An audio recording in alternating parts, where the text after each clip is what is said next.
Oi, gente, nós estamos de volta com o nosso estudo de escatologia, mais especificamente no livro de Apocalipse. E nós estudamos nas semanas anteriores sobre o que é a escatologia, o que é o livro de Apocalipse, e já estudamos o capítulo 1. Hoje iremos abordar, a partir do capítulo 2, que são as 7 igrejas da Ásia Menor: Éfeso, Esmirna, Pérgamo, Tiatira, Sardes, Filadélfia e Laodiceia. Nós queremos hoje estudar o capítulo 2 do livro de Apocalipse. Vamos iniciar com as cartas às 7 igrejas da Ásia Menor, né? Essas 7 igrejas, a primeira carta a ser escrita foi para a igreja de Éfeso. E o que é importante ressaltar é que sempre Deus começa o juízo pela sua própria casa, pela sua igreja. E quando nós estudamos o Apocalipse, o livro de Apocalipse, mais especificamente as cartas às igrejas, nós começamos a observar algumas características que existem nessas cartas. Por exemplo, as cartas às 7 igrejas, elas representam tanto um período da história da igreja pelos séculos, como representa a carta especificamente para aquela igreja que vivia naquela época, que existia naquela época. Eram características específicas de cada uma dessas 7 igrejas que Jesus deu a palavra para o apóstolo João para que escrevesse essas cartas para essas igrejas. E é interessante a gente observar também que cada carta ela tem algumas características específicas. Por exemplo, todas as cartas elas possuem o significado do nome. Nós precisamos, quando vamos estudar as cartas às igrejas, nós vemos que cada nome tem um significado. Também Jesus se apresenta de uma determinada forma, ou seja, as qualificações dele como juiz.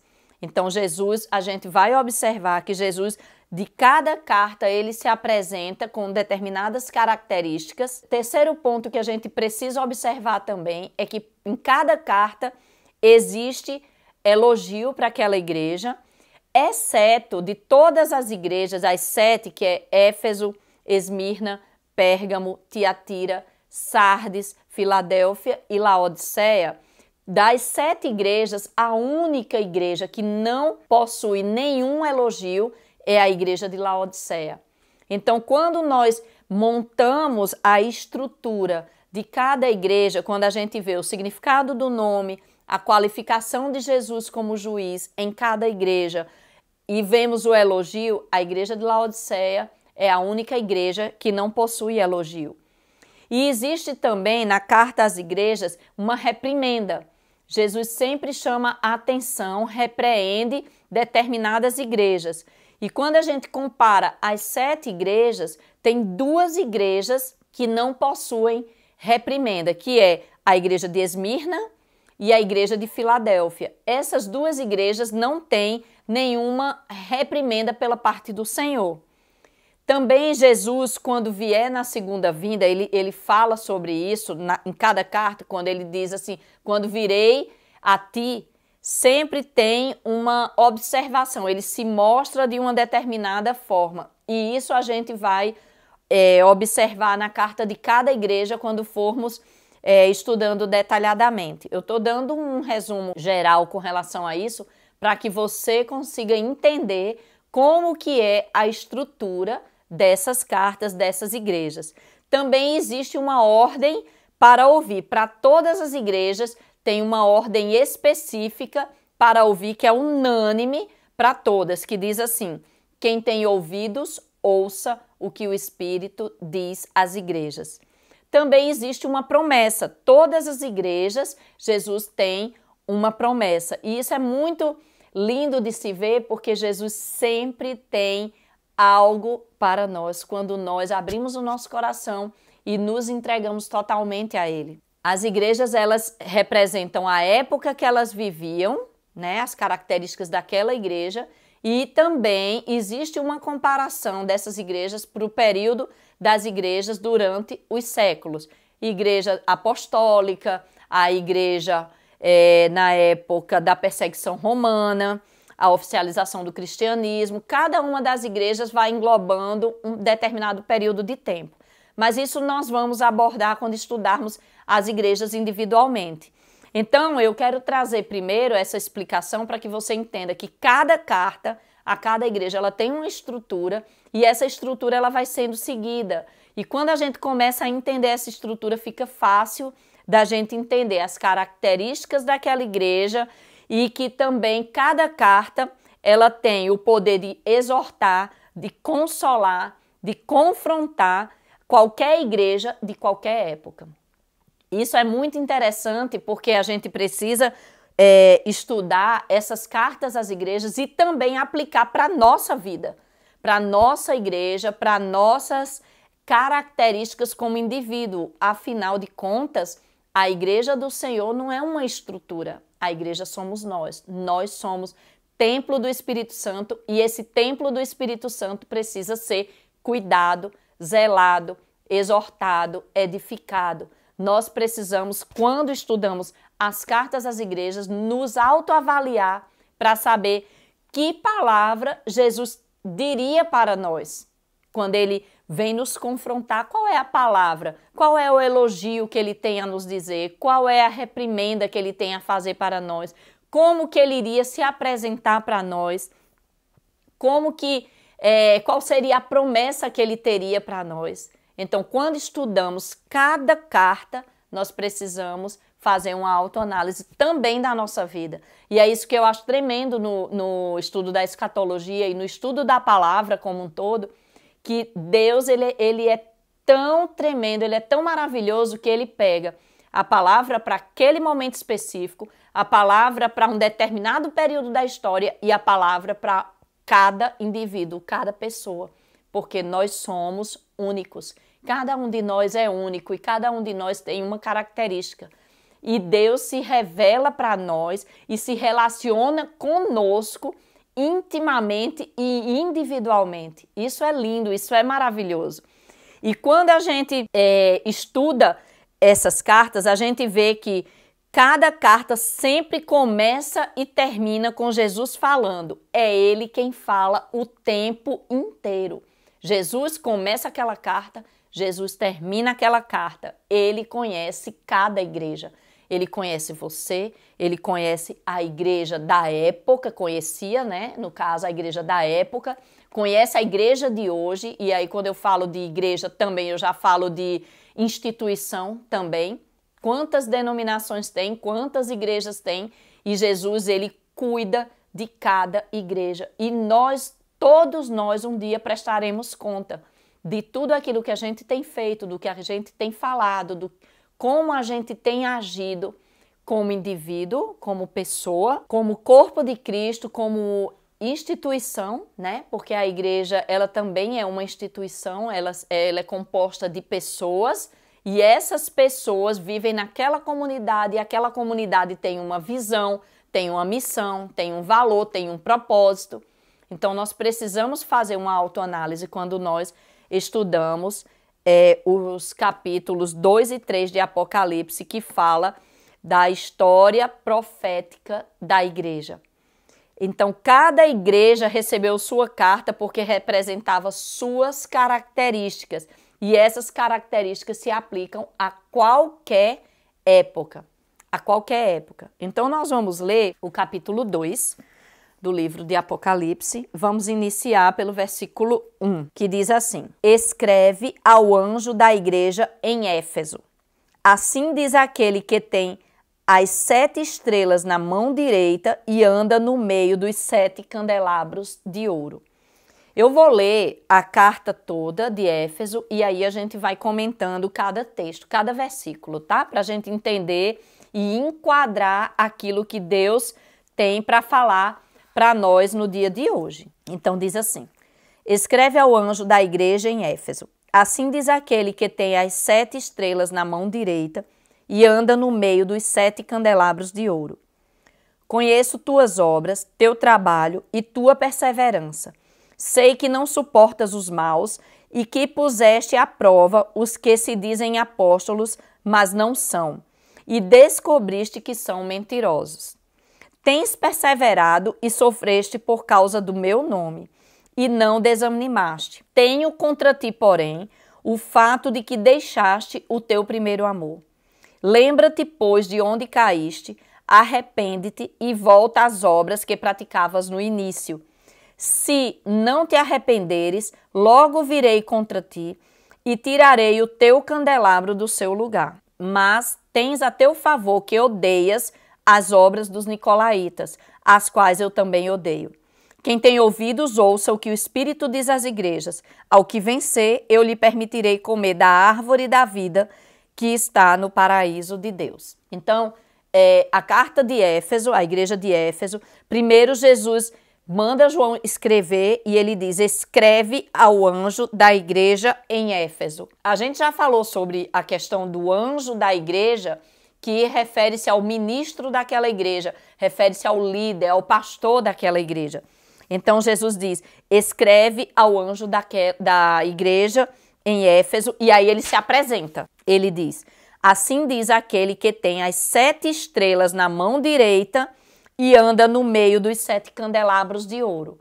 Na aula anterior, e mais especificamente no versículo 20 do capítulo 1 de Apocalipse, ele explica o que são essas 7 estrelas na sua mão direita e o que são esses 7 candelabros de ouro. Quando a gente vê aqui no Apocalipse capítulo 1, versículo 20, ele já diz o seguinte, este é o mistério das 7 estrelas que viste na minha mão direita e dos 7 candelabros de ouro. As estrelas são os anjos das 7 igrejas e os 7 candelabros são as 7 igrejas. Quando a gente lê isso aqui, a gente entende que Jesus está se apresentando dizendo que as 7 igrejas estão na palma da sua mão direita, ou seja, o controle está nas mãos do Senhor. Jesus ele não tira os olhos das suas igrejas, ele zela por aquelas igrejas, ele exorta, ele chama atenção, ele cuida, ele ama, porque está aqui na palma da mão direita do Senhor. Então ele já se apresenta dessa forma à igreja de Éfeso e diz, assim diz aquele que tem as 7 estrelas na mão direita e anda no meio dos 7 candelabros de ouro. O que é que ele está falando? Eu, Jesus, eu estou passeando no meio da igreja. Ele anda no meio das igrejas, ele está entre as igrejas. Quando ele fala isso, não quer dizer apenas que a unção dele está sobre aquele lugar. Porque para a unção do Senhor estar sobre aquele lugar, precisa existir santidade, precisa existir busca do Senhor. Mas quando ele fala de que ele anda no meio das 7 igrejas, daquelas igrejas, ele passeia no meio das igrejas, é dizendo que ele está de olho em todas as coisas e o controle ele tem. Ele tem para remover aquela igreja, ele tem para multiplicar aquela igreja, ele tem para exortar aquela igreja, o Senhor passeando no meio das igrejas. E fazendo um adendo que eu acho muito interessante, essa frase que eu já ouvi algumas pessoas falarem, dizendo assim, que a graça, a salvação é de graça, né? É pela graça, na verdade. Mas a unção, ela tem um preço. E nós precisamos entender que o fato de nós sermos salvos e estarmos dentro da igreja, nós, para termos a unção do Espírito Santo sobre a nossa vida, para tudo aquilo que a gente for fazer, existe um preço para essa unção. Um preço que é o quê? É a busca, é a entrega da nossa vida para o Senhor. É a busca na oração, no jejum, na leitura da palavra. É buscar intimamente o Senhor. A unção tem um preço. E muitas vezes as pessoas querem a unção, mas querem viver de todo jeito, de qualquer forma. E no versículo 2 diz assim, conheço tuas obras, teu trabalho, tua perseverança, sei que não suportas os maus e que puseste à prova os que se dizem apóstolos, mas não são, e descobristes que são mentirosos. Então, essa igreja, a igreja de Éfeso, se a gente for pegar pelo período da história que ela engloba, ela pega a era apostólica, que eram grandes líderes que governavam essa igreja, que lideravam essa igreja. Paulo, João, o próprio apóstolo João, Timóteo, esses foram pessoas que lideraram essa igreja. E a gente vê que lá em Éfeso era um lugar onde tinha a adoração à deusa Diana. Existia um templo enorme a Diana e a adoração lá em Éfeso era muito grande para essa deusa. Tanto é que lá em Atos, capítulo 19, a gente vê que Paulo foi e pregou lá em Éfeso.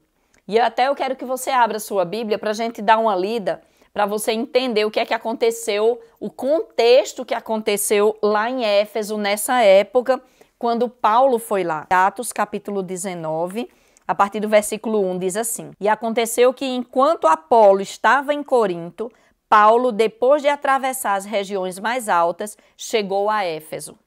Achando ali alguns discípulos, perguntou-lhes: Recebestes o Espírito Santo quando crestes? Eles lhes responderam: Não, nem sequer ouvimos dizer que há Espírito Santo. Então ele lhes perguntou: Em que batismo fostes batizados então? E eles disseram: No batismo de João. Mas Paulo respondeu: João realizou o batismo do arrependimento, dizendo ao povo que cresce naquele que viria depois dele, isto é, em Jesus. Quando ouviram isso, foram batizados em nome do Senhor Jesus. Versículo 6. Quando Paulo lhes impôs as mãos, o Espírito Santo veio sobre eles e eles começaram a falar em línguas e a profetizar. Eram uns 12 homens ao todo. Assim Paulo entrou na sinagoga e durante 3 meses falava-lhes abertamente, argumentando e convencendo os judeus acerca do reino de Deus. Mas como alguns deles se endureceram e se mostraram descrentes, falando mal do caminho diante da comunidade, Paulo afastou-se deles e separou os discípulos, instruindo-os diariamente na escola de Tirano. Isso aconteceu durante 2 anos, de maneira que todos os que habitavam na Ásia, tanto judeus como gregos, ouviram a palavra do Senhor. E por intermédio de Paulo, Deus fazia milagres extraordinários, de tal forma que lenços e panos que haviam tocado nele eram levados aos doentes, e as doenças os deixavam, e os espíritos malignos saíam deles. E aconteceu também que alguns judeus exorcistas ambulantes tentaram invocar o nome de Jesus sobre os que tinham espíritos malignos, dizendo: Eu vos expulso por Jesus a quem Paulo prega. E os que fizeram isso eram os 7 filhos do judeu chamado Seva, um dos principais sacerdotes. Todavia o espírito maligno respondeu: Conheço Jesus, sei quem é Paulo, mas vós quem sois? Então o homem em quem estava o espírito maligno, saltando sobre eles, os subjugou e os espancou, de modo que nus e feridos fugiram daquela casa. E esse episódio se tornou conhecido por todos os que moravam em Éfeso, tanto judeus como gregos, e todos se encheram de temor, e o nome do Senhor Jesus era muito engrandecido. E muitos dos que haviam crido vinham confessando e admitindo em público as suas práticas. Também muitos dos que praticavam artes mágicas ajuntaram os livros e os queimaram na presença de todos. Calculado o valor deles, estimaram que chegava a 50.000 moedas de prata. Assim a palavra do Senhor crescia e prevalecia com poder. Depois de ocorridas essas coisas, Paulo resolveu em seu espírito ir para Jerusalém, passando pela Macedônia e pela Acaia, pois dizia: depois de ir para lá, preciso ir também para Roma. E enviando a Macedônia 2 de seus auxiliares, Timóteo e Erasto, ficou por algum tempo na província da Ásia. É interessante ver esse texto porque a gente vê em Éfeso, e mais à frente a gente vai ler sobre a questão do templo à deusa Diana. Em Éfeso, quando Paulo chega lá, ele prega justamente o poder do Espírito Santo. Eles eram batizados no batismo de João, depois eles foram batizados em nome do Senhor Jesus e logo em seguida houve um derramar do Espírito Santo sobre aqueles discípulos naquela igreja em Éfeso. Então era uma igreja cheia do poder do Espírito Santo, cheia do poder de Deus. E aqui a gente vê que o poder era tão grande que as pessoas eram curadas e que até o lenço de Paulo curava. O povo era tão carente de Deus e cria tanto nos milagres que aqui no versículo 11 de Atos 19, 11 e 12, diz: E por intermédio de Paulo, Deus fazia milagres extraordinários e fez naquela cidade, naquela igreja de Éfeso. E diz, de tal forma que lenços e panos que haviam tocado nele eram levados aos doentes e as doenças os deixavam e os espíritos malignos saíam deles. Na nossa mente, às vezes, é até difícil de ver algo tão, de imaginar algo tão tremendo, tão surpreendente. Já pensou? Você pegar um lenço seu, de repente a pessoa vem, pega seu lenço, passa em outra pessoa, a pessoa é curada, os demônios são expulsos. E isso era a realidade daquela igreja de Éfeso. Era uma igreja onde Paulo ministrou o batismo com o Espírito Santo, operou sinais e maravilhas tremendos e as pessoas iam se convertendo e muito naquele lugar, rendendo suas vidas ao Senhor, ao ponto de determinadas pessoas que não conheciam a Jesus queriam também fazer aquilo, queriam expulsar os demônios em nome de Paulo e em nome de Jesus a quem Paulo prega. O que é que aconteceu? Eles levaram uma surra daqueles demônios. Levaram uma surra e foram envergonhados, porque para haver essa questão do expulsar os demônios, para haver manifestação de milagres e maravilhas, nós precisamos ter relacionamento com o Senhor. E aí aqui, ainda continuando no livro de Atos, capítulo 19, a partir do versículo 23, ele diz assim: por esse tempo houve um considerável tumulto acerca do caminho. O caminho era o cristianismo, né? Então chamava aqui o caminho. Havia certo ourive chamado Demétrio que fazia miniaturas de prata do templo de Diana e proporcionava bons negócios aos artífices. Aqueles que faziam aquelas estátuas da deusa Diana era um negócio muito lucrativo. E aí ele diz, ele os reuniu, bem como os artífices de obras semelhantes, e disse, senhores, bem sabeis que esse negócio nos vem à prosperidade. E estáis vendo e ouvindo que não só em Éfeso, mas em quase toda a Ásia, esse homem Paulo tem convencido e desviado muita gente, dizendo não serem deuses os que são feitos por mãos humanas. E não há somente perigo de que esse nosso negócio caia em descrédito, mas também que o templo da grande deusa Diana perca toda a sua importância, vindo até mesmo a ser destituída da sua majestade, aquela a quem toda a Ásia e o mundo adoram. Olha como a idolatria lá em Éfeso era grande, era enorme. E os ourives começaram a ficar preocupados, porque ia afetar diretamente suas finanças. E aí, versículo 28, ao ouvirem isso, ficaram furiosos e gritaram, grande é a Diana dos Efésios. A cidade encheu-se de confusão e todos imediatamente correram ao teatro, arrastando com eles os macedônios, Gaio e Aristarco, companheiros de viagem de Paulo. E Paulo queria apresentar-se ao povo, mas os discípulos não permitiram. Também alguns dos oficiais romanos, amigos de Paulo, mandaram pedir-lhe que não se arriscasse a ir ao teatro. E uns gritavam de um modo, outros de outro, pois havia confusão na assembleia e a maior parte deles nem sabia por que motivo havia se reunido. As pessoas às vezes se reúnem e não sabem nem pelo quê. Só por ver o tumulto já reúne. E aí ele diz aqui, então tiraram Alexandre dentre a multidão a quem os judeus levaram para frente, e Alexandre, acenando com a mão, queria apresentar uma defesa ao povo. Mas quando perceberam que ele era judeu, todos gritaram a uma voz durante quase 2 horas. Grande é a Diana dos Efésios. Grande é a Diana dos Efésios. Eles ficaram gritando isso por quase 2 horas. E aí é quando consegue apaziguar a situação, e depois você pode ler esse capítulo 19 de Atos.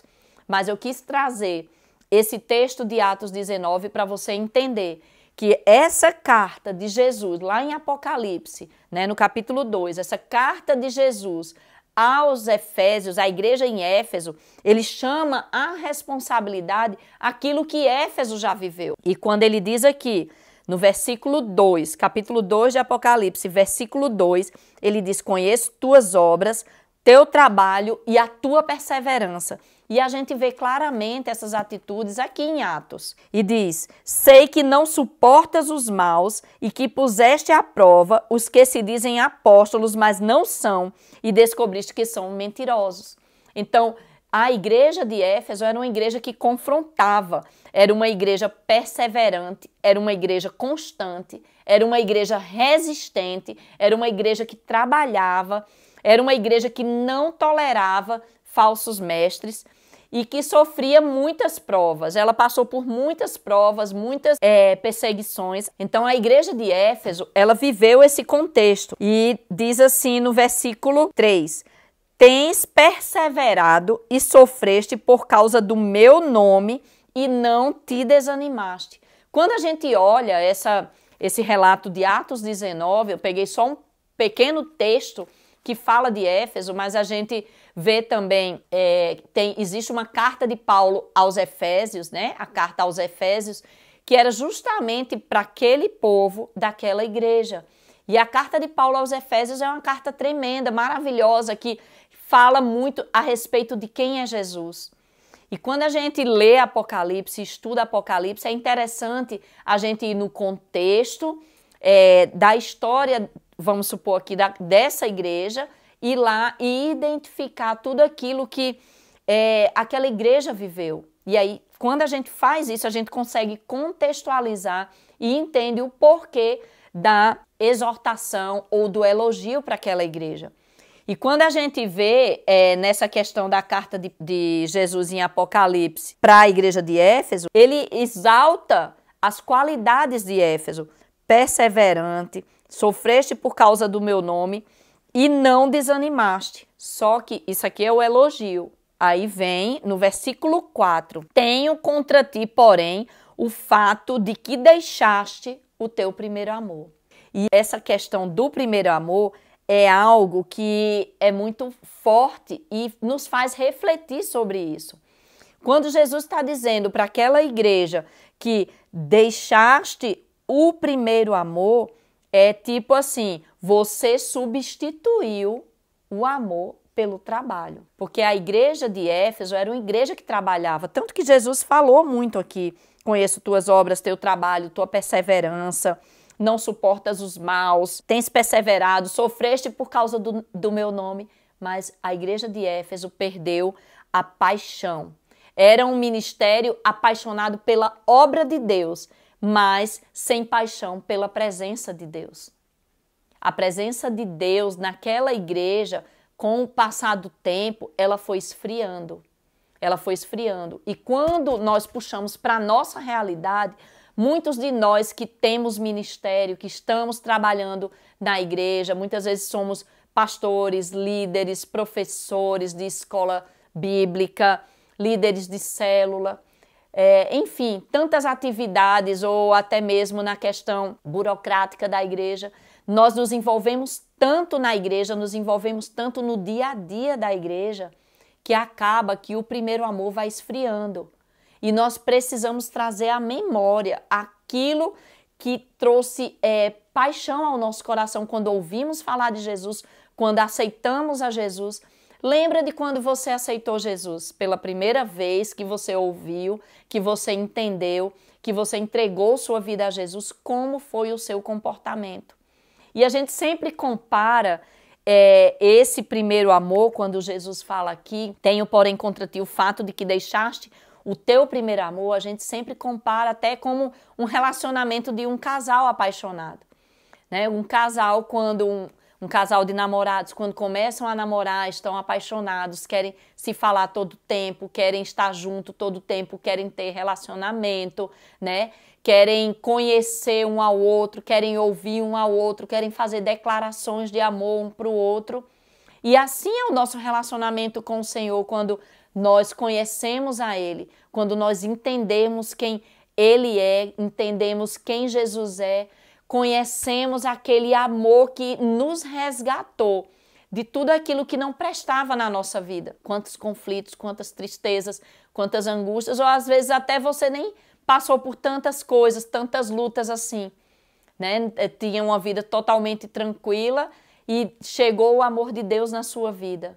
E você reage o quê? Querendo dar tudo, querendo amar, querendo ter aquele momento onde você parava para ouvir o Senhor, onde você tinha o seu momento devocional, um momento de adoração, um momento onde só importava você e Deus.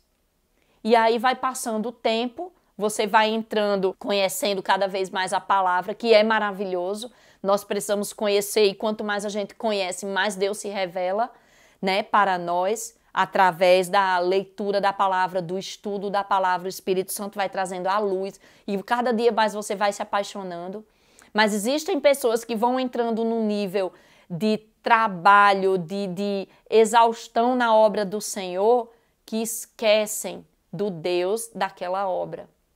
Eles estão tão no automático e é até interessante a gente trazer isso para os dias que a gente está vivendo hoje, essa época de reclusão por conta do coronavírus, né? Todo mundo em isolamento ainda. Já se passaram várias semanas e continuamos nesse período de isolamento. E quando a gente pega essa carta de Éfeso, onde Jesus está chamando a igreja de Éfeso para voltar ao primeiro amor, será que Jesus também não nos está chamando de volta a esse primeiro amor, onde todo mundo estava no ativismo e Jesus diz, venha para casa, vou colocar todo mundo em casa e agora vocês vão retornar ao primeiro amor. É para isso que eu estou chamando vocês. E quando a gente entende isso, e particularmente eu entendo que esse período é um momento, apesar de muitas dificuldades, muita gente realmente tem sofrido muito com a questão do coronavírus, né? Tem perdido seus entes queridos e está todo mundo em casa, eu entendo que é um chamado do Senhor para todos, para o Senhor dizendo, volte à prática das primeiras obras, volte a ter relacionamento comigo. O que importa mais é o relacionamento comigo, que a unção do Espírito Santo vem. E quando a unção do Espírito Santo vem, nos capacita a toda boa obra. Às vezes a igreja se perde, como a igreja de Éfeso estava, vamos dizer assim, meio que perdida, porque ela estava tão envolvida na obra de Deus que ela esqueceu o Deus da obra. E é quando Jesus dá essa palavra muito forte a respeito do voltar ao primeiro amor. E aqui a gente precisa entender que isso é uma exortação do Senhor para aquela igreja de Éfeso, para a igreja no período da história, né? Toda a história, e para nós como igreja. O Senhor está nos chamando de volta. E aí, versículo 5, ele diz, lembra-te, pois, de onde caíste, arrepende-te e volta às obras que praticavas no princípio. Se não te arrependeres, logo virei contra ti e tirarei o teu candelabro do seu lugar.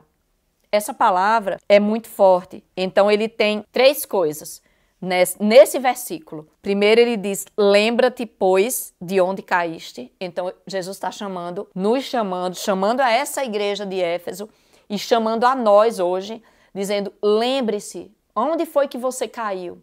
Aonde foi que esse primeiro amor foi esfriando? Volta lá nesse lugar. Volta lá, lembra aonde foi que o amor começou a esfriar.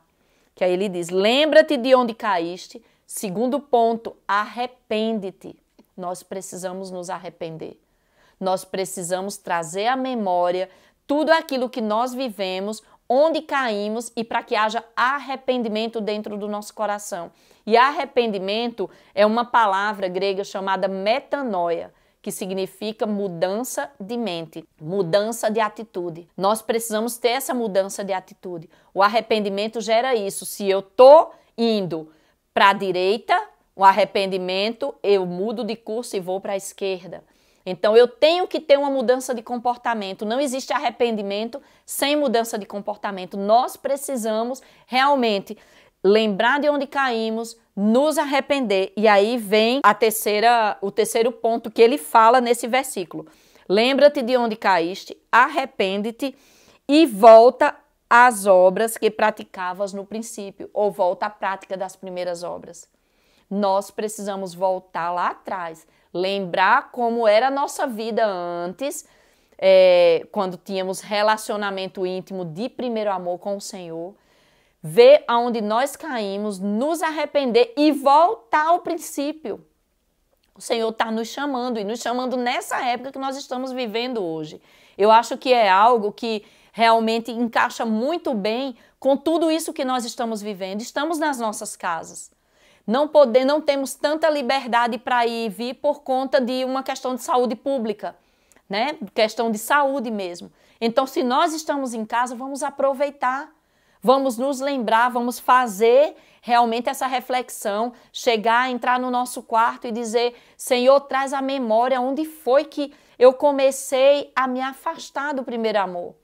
Traz arrependimento genuíno no meu coração, me dá esse sentimento de arrependimento dentro do meu coração, que eu possa mudar de atitude e começar a praticar as primeiras obras. Porque existe na palavra de Deus, e a gente, sempre quando lê a Bíblia, a gente tem que observar determinadas palavrinhas. E aqui vem uma palavrinha muito, muito forte, e quando a gente lê a Bíblia, se você for ler a sua Bíblia, marque sempre quando essa palavrinha aparecer, que você vai ver o quanto que ela te chama a atenção.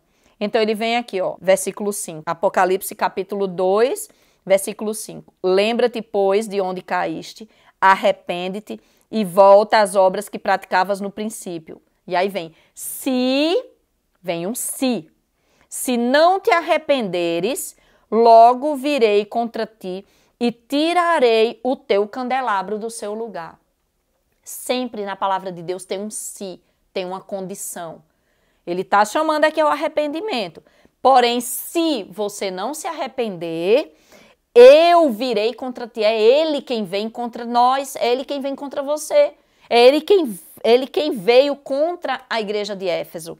E ele disse, se não te arrependeres, logo virei contra ti e tirarei o teu candelabro do seu lugar. E hoje, quando a gente olha a cidade de Éfeso, sabe o que é que existe lá na Turquia? Ruínas. Ruínas. Aquela cidade são apenas ruínas. E ele diz, tirarei o teu candelabro do seu lugar. Por mais que a igreja de Éfeso foi uma igreja, quando a gente leu em Atos capítulo 19, uma igreja cheia do poder do Espírito Santo, uma igreja que teve grandes líderes, Paulo, Timóteo, o próprio apóstolo João, né? Grandes líderes naquela igreja. Com o passar do tempo, ela foi esfriando, ela foi só se envolvendo com obras, o que é muito bom a gente ter obras, mas ela foi esfriando o amor, o relacionamento que ela tinha com o Senhor. E o problema dessa igreja era um problema sério de amor, de relacionamento. Ela tinha um sério problema de relacionamento com Jesus, porque ela foi se perdendo ao longo do caminho. E quando ela se perdeu, por mais que ela tivesse tido grandes líderes, o Senhor mesmo disse, se você não se arrepender, eu removerei, eu tirarei o teu candelabro do seu lugar. E a gente já viu que candelabro aqui significa igreja. E foi isso que aconteceu com essa igreja de Éfeso, infelizmente, apesar de ser a igreja que muitas vezes a gente fala a igreja apostólica. A igreja apostólica era a igreja perfeita. Sim, a igreja apostólica tinha coisas tremendas e maravilhosas. Só que se nós realmente não perseverarmos, o Senhor Jesus pode, nos remover. Pode tomar uma atitude conosco. Aqui ele tomou uma atitude com a igreja de Éfeso. E aí ele continua no versículo 6. Mas tens a teu favor que odeias as obras dos nicolaítas, as quais eu também odeio. Essa questão dos nicolaítas é algo que os próprios teólogos estudando nunca chegaram assim, a um consenso específico com relação aos nicolaítas. Se perdeu durante os séculos, vamos dizer assim. Mas o que pode ser entendido e que é consenso comum é que nicolaíta significa conquistar o povo, dominar o povo. Alguns estudiosos da Bíblia acreditavam que se tratava de uma seita que mandava na igreja, privando o povo de sua liberdade em Cristo. Essa obra dos nicolaítas, esses nicolaítas trouxeram para dentro da igreja, corrompendo a igreja, tirando a pureza da igreja, contaminando a igreja com doutrinas humanas, com o mundanismo, com o secularismo. Então, Jesus fala aqui que essa igreja de Éfeso tem a favor dela, que odeia as obras dos nicolaítas, e ele fala, as quais eu também odeio. Então, nós precisamos também ver que o Senhor Jesus, ele não se agrada com esse mundanismo dentro da igreja. Nós precisamos realmente nos posicionar como cristãos Nós precisamos fazer a diferença. Não adianta tentar misturar o que é santo com o que é profano.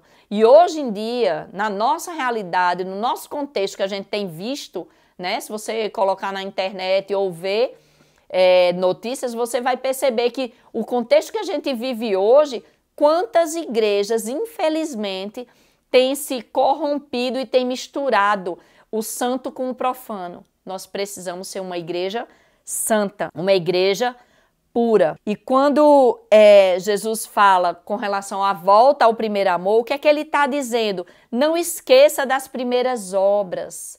Não esqueça de sentar-se aos meus pés. Não se esqueça de ouvir a minha voz. Não se esqueça do primeiro amor.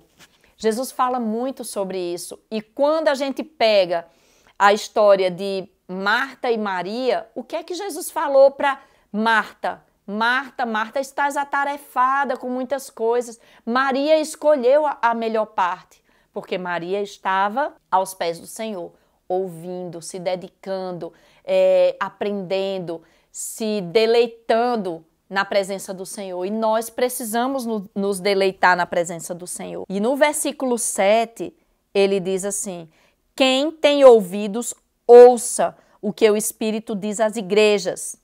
Então, essa é a ordem para todas as igrejas. Ele diz: quem tem ouvidos, ouça o que o Espírito diz às igrejas.